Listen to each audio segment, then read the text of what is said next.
Hi guys, I'm Aussie Villain. I do daily Football Manager content, so if you find this video enjoyable, useful, or you just want to see more of me for some reason, make sure you hit subscribe. But today we're going to be having a look at the Director of Football and how to utilize them. I think it is possibly the most underused part of the game, so let's have a quick look here. If you want to find them, they're in the transfer section, wherever it is, you have that down this side here. If you click on them, and you can see here, so transfer targets. Now, this is really useful. Request Director of Football suggestions, and you can also do this by going down to here. And what this does is you can get your Director of Football to recommend a player for you using the different parameters. So let's say we want a striker as a transfer. Let's say we want all roles, or if you want a specific sort of striker, but I usually do all roles, and they'll come back to you with usually 3 suggestions, no more than 3 suggestions. Sometimes it'll be less if they don't have the knowledge.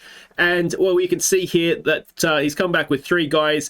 Now we will need to scout them. That doesn't necessarily, we're not going to get all their attributes just because he's recommended them. The scouts will need to go and have a look at them. But these are sort of 3 guys that he thinks could come into our Grindavik side and do a job for us. Now, it's not just, of course, it's transfers. You can also look for players on loan at the end of their contract, or players that are already free transfers. And you can do this for any position on the field. A defensive midfielder, let's go with a deep-lying playmaker on a free transfer. Does he know anybody? He knows one guy, Callum Cook, and he's someone that's already known to the club, it looks like, because he's been scouted. And so that's who he recommends that we sign. Now, the better your Director of Football, the more you can trust, I suppose, his recommendations. I'll show you our Director of Football in just a second. But what you can do here is, say we'd like to look at this striker, which I'm not sure I do, but if we go to Add Transfer Target, and then if we go back to Transfer Targets here, oh, that's suggestions still. Okay, so then it's brought up the suggestions, go over the transfer targets, and we can see that he is there. So you can then, if is it something that you urgently need or just normal, the transfer type, this is all going to be automatic. So the Director of Football will sort of show that or negotiate that. You can, over here, you can sort of set what he's going to be playing to. So max offer amount. So this is going to be the transfer bid and automatic playing time. So let's say regular starter and the maximum wage that we want to offer him. I wouldn't leave it automatic because sometimes Director of Footballs can go a little bit silly with things, but this will basically, you leave it and the Director of Football will go and negotiate this transfer for you. And if it was more urgent, then you could do it as a more urgent thing as well. So it can be useful, particularly if you want to do a Director of Football challenge where you take everything sort of out of your hands. This is, and Director of Football does everything, and I'll show you how to do that before the video ends. This is a nice way to sort of still have a say of what's going on, but it might be that the Director of Football can't negotiate this contract, and so it doesn't happen, or you might not be able to negotiate the transfer. So it's just another little element that adds to the game. Now, the other thing you can get your Director of Football to do, if you go down here to Unwanted, is you can get them to get rid of players. So if you have a player that you just don't want, and everybody has at least one.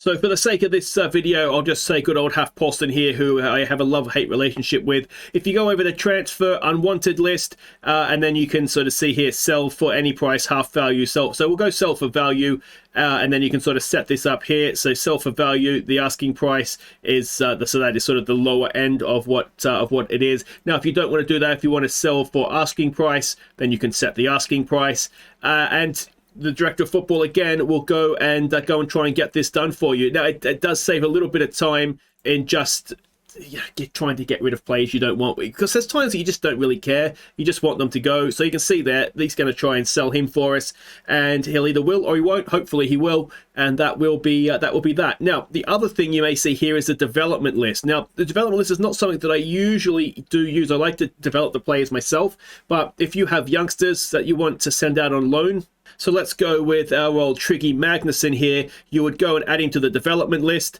and then you can see here the sort of the conditions of a loan. So I would always suggest, if you are sending a player out to develop, if you're not worried about, you want them to be at your club in the future. So don't make them pay a wage if they're playing them, because that's what you want them to do. Only sort of punish them if they don't play them. Now, one thing you might want to look at here is what sort of training facilities you want at sort of a minimum. I mean, you wouldn't want to go below average. I think you'd want to be, well, depending on, I mean, our facilities are rubbish in this series right now anyway, but whatever it is, you want them to be at least level, maybe slightly worse than yours, but you wouldn't want them being terrible. And then the nation, I mean, it can be anywhere. I don't think it really matters necessarily where you send them on loan as long as they're playing. And one thing to be a little bit aware of is if you're a full-time team, sending them to play at a part-time team, they won't be training as much. So that might not be what you want. Ideally, you'd want them to go to a full-time team.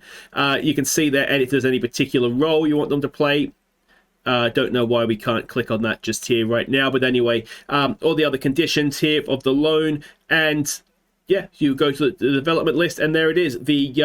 The director of football will go and look to find a loan for him that meets those conditions. So it just saves a little bit of the faffing around if you don't want to do it. Though, like I say, typically when it comes to the development of players, I'm a little bit more particular about where they get sent out to. But anyway, now the director of football, as I say, the better your director of football, the better the suggestions you're going to get. Now, ideally, this guy wouldn't be my director of football. The reason he's a very good coach, and we don't have very good coaches right now. But you can see here his knowledge is Iceland and Serbia, essentially. You saw that he recommended some Norwegian players. They're sort of in the same region, so that's probably why he's aware of them. But yeah, the better your director of football, the better and the bigger range of knowledge he has, then the better the suggestions are going to be that you ask for. Now, the other thing that might be affecting this as well is that we don't really have any scouting budget, so we're only really scouting in Iceland. So there's not much of a scope for him to, or for the club in general, to sort of know players outside of Iceland. So yeah, we're very limited right now. But if you have a bigger team, then you're going to get more suggestions. But again, it'll only ever be three. They'll be better quality, I suppose.